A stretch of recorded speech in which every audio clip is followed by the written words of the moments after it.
नमस्कार मित्रों, मेरा नाम डॉक्टर सुमित दिंडोरकर है और आज के हमारे इस वीडियो का विषय है पिंपल्स। चेहरे पर होने वाले पिंपल्स, जिनको एक्ने भी बोलते हैं। एक्ने के अलग अलग टाइप्स हैं, जिसके बारे में आपको नेट पर बहुत सारी जानकारी मिल जाएगी, बहुत सारे वीडियोस मिल जाएंगे, क्या क्या टाइप है, क्या है ये, होम्योपैथी में ठीक होते हैं या नहीं।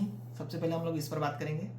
तो यस, इस प्रश्न का उत्तर है ये होम्योपैथी में पूरी तरह से आरोग्य, पूरी तरह से क्योर हो जाते हैं।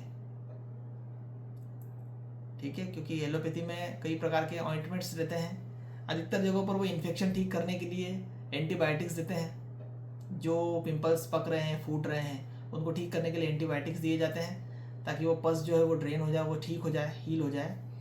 बट फिर से होने की जो टेंडेंसी है, जिसको रिकरेंस बोलते हैं हम लोग, उसको ठीक करने के लिए केवल जो इलाज है वो होम्योपैथी में ही होता है, ताकि वो बीमारी फिर से पलटा ना मारे।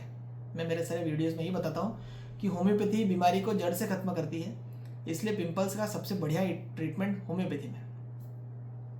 पिंपल्स के कई कारण रहते हैं। कई लोग बोलते हैं कि ज़्यादा ऑयली खाने से पिंपल होते हैं या ज़्यादा खट्टा खाने से ऐसा। तो ये केवल एक छोटा सा रीज़न हो सकता है, पर ये मेन मेंटेनिंग कॉज नहीं है। ये एक्साइटिंग कॉज हो सकता है, किसी भी बीमारी को एक्साइट करने के लिए हो सकता है। यदि मान लीजिए आपकी स्किन किसी कारण से ऑयल ज़्यादा बना रही है और वो ऑयल ड्रेन नहीं हो पा रहा है प्रॉपरली, ठीक है ना, जो सेबेशियस ग्लैंड्स आती हैं, जो सीबम बनाती हैं, जो ऑयल बनाती है, जो नेचुरल ऑयल, प्राकृतिक रूप से जो ऑयल हमारी स्किन बना रही है, यदि मान लीजिए वो प्रॉपरली ड्रेन नहीं हो पा रहा है, तब इस प्रकार की चीज़ें आती हैं। अब ज़्यादा ऑयल स्किन जो है वो क्यों बना रही है? 2-3 कारण उसके पीछे हो सकते हैं। सबसे मेन इंपॉर्टेंट कारण है हार्मोनल इम्बैलेंस।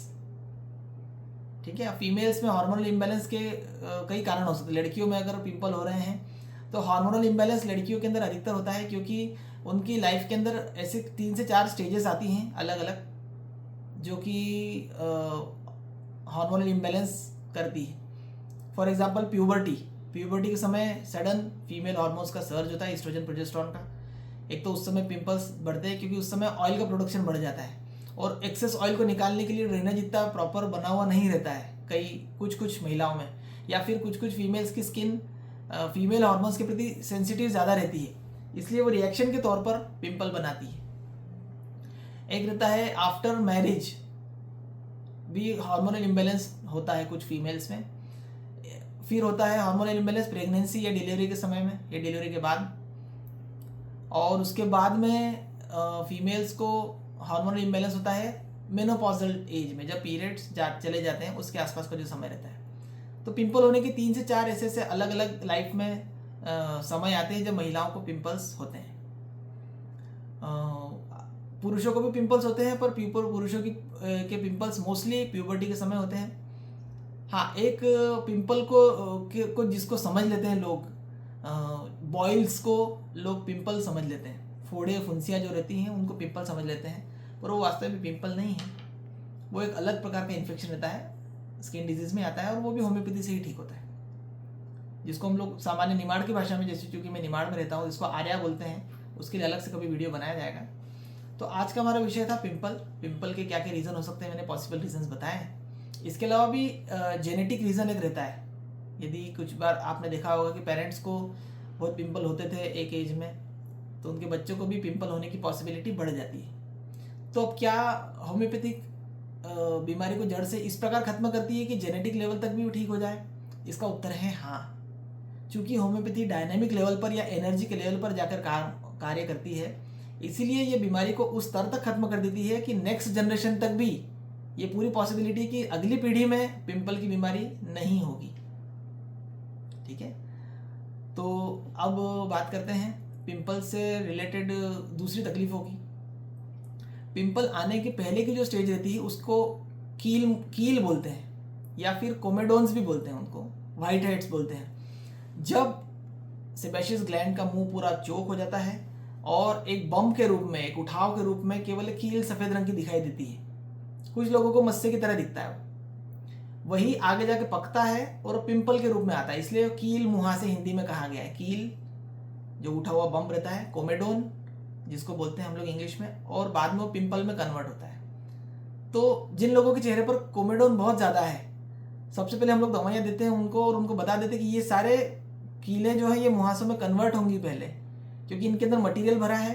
दवाइयों से मटेरियल सपुरेट होगा, पकना स्टार्ट होगा और क्लीन होगा, क्योंकि जब तक स्किन पूरी तरह से सॉफ्ट और एक जैसी फिनिशिंग वाली नहीं होती, चिकनी एकदम स्मूथ फिनिशिंग वाली, तब तक पिंपल के ट्रीटमेंट का कोई मतलब नहीं है। ठीक है, तो पहली स्टेज में हम लोग को यही करना पड़ता है कि हम लोग को जमीन को सपाट करना पड़ता है, यानी स्किन को फ्लैट करना पड़ता है। जो बनी हुई कीले हैं, जो बम्प्स हैं, उनको दवाइयों से पकाकर धीरे धीरे करके निकालना पड़ता है। हम लोगों का प्रयत्न ये रहता है कि वो ज़्यादा पके नहीं, बट फिर भी अगर मान लो कुछ लोगों को टेंडेंसी रहती है सपुरेट होने की किसी की बॉडी में, कि ज़रा सा भी चोट भी लग जाए तो जल्दी पक जाता है, तो ऐसे लोगों की कीले पककर ही निकलेंगी। ठीक है, अब मान लीजिए कीले पूरे साफ हो चुकी हैं, पिंपल से पस निकल रहा है, तो हम लोग का कार्य ये रहता है कि ये जो इन्फेक्शन है इसको ठीक करना। उसके हिसाब से हम लोग दवाइयाँ देते हैं बकायदा, और ये पूरी तरह से हील हो जाते हैं पिंपल। और फिर से नहीं बने उसके लिए एंटी मायास्मेटिक दवाइयाँ दी जाती है। होम्योपैथी में कुछ स्पेशलाइज ट्रीटमेंट आते हैं जो कि बीमारी की जड़ को काटने के लिए दिए जाते हैं, जो दवाइयों के ट्रीटमेंट के दौरान बीच में भी दिए जाते हैं और ट्रीटमेंट खत्म होने के बाद में भी दिए जाते हैं, है ना। इंटरकरेंट रेमेडी के रूप में भी दिए जाते हैं, कॉन्स्टिट्यूशनल रेमेडीज के रूप में भी दिए जाते हैं ये। तो ये देने के बाद में जब आखिरी में पिंपल के केवल धब्बे रह जाते हैं, उसके लिए भी कुछ अलग प्रकार का ट्रीटमेंट होता है, वो दिया जाता है, ताकि एक्सेस ऑयल अब अगली बार ना बने, और अगर मान लो कुछ पिगमेंटेशन है तो उसके अकॉर्डिंग भी ट्रीटमेंट दिया जाता है। तो इसके लिए होम्योपैथी में मेरे पास एक सज्जन आए थे, दवाई का पूछने आए थे, बर्बेरिस वुल्गेरिस बर्बेरिस एक्विफोलियम के नाम से दवाई है। तो उन्होंने पूछा सर ये दवाई आपके पास में है, ये मैं पिंपल के लिए लेना चाहता हूँ, ये दवाई कैसी काम करती है। तो मैंने उनको समझाया कि आपको जिन डॉक्टर ने दवाई लिखी आप उनसे सजेस्ट करें। तो उन्होंने बोला नहीं सर, मैंने एक ऑनलाइन यूट्यूब पे वीडियो देखा था कि पिंपल के लिए बर्बेरिस एक्विफोलियम बहुत अच्छी मेडिसिन है। तो मैंने कहा होम्योपैथी में कोई सी भी दवाई फिक्स नहीं रहती है। बर्बेरिस ग्रुप के अपने दूसरे सिम्टम्स भी है जो यूरिनरी सिम्टम्स पे भी काम करता है, जैसे रीनल स्टोन्स वगैरह से लेकर, है ना, मेलिज्मा पे भी काम करता है। बर्बेरिस ग्रुप के और भी दूसरे कई सिम्टम्स हैं, केवल उसको पिंपल के लिए बांध देना ही सही नहीं है। और मान लीजिए बर्बेरिस लेने के बाद में पिंपल ठीक नहीं हुआ तो फिर क्या करेंगे आप। तो इसलिए आप प्रॉपर होम्योपैथी डॉक्टर से मिले, किसी एक दवाई पर डिपेंडेंट ना रहे, क्योंकि होम्योपैथी में कैलकेरिया ग्रुप से लेकर साइलिशिया है, मर्क ग्रुप है, ऐसे कई प्रकार के अलग अलग ग्रुप्स हैं। कैली ग्रुप है जिसके अंदर अलग अलग प्रकार की दवाइयाँ, सल्फर का ग्रुप है, नेट्रम ग्रुप है, जिनके अंदर कई अलग अलग दवाइयाँ हैं, कंपाउंड मेडिसिन से कई प्रकार की, कई प्लांट रेमेडीज़ है, कई मिनरल वाली रेमेडीज़ है, जो कि अलग अलग इन्फेक्शंस के हिसाब से अलग अलग पिंपल्स को ठीक करने के लिए दी जाती है। तो एक ने रोजेशिया हो, एक ने सिम्प्लेक्स हो, एक ने वल्गेरिस हो, ये सारे एक ने होम्योपैथी से पूरी तरह से ठीक होते हैं।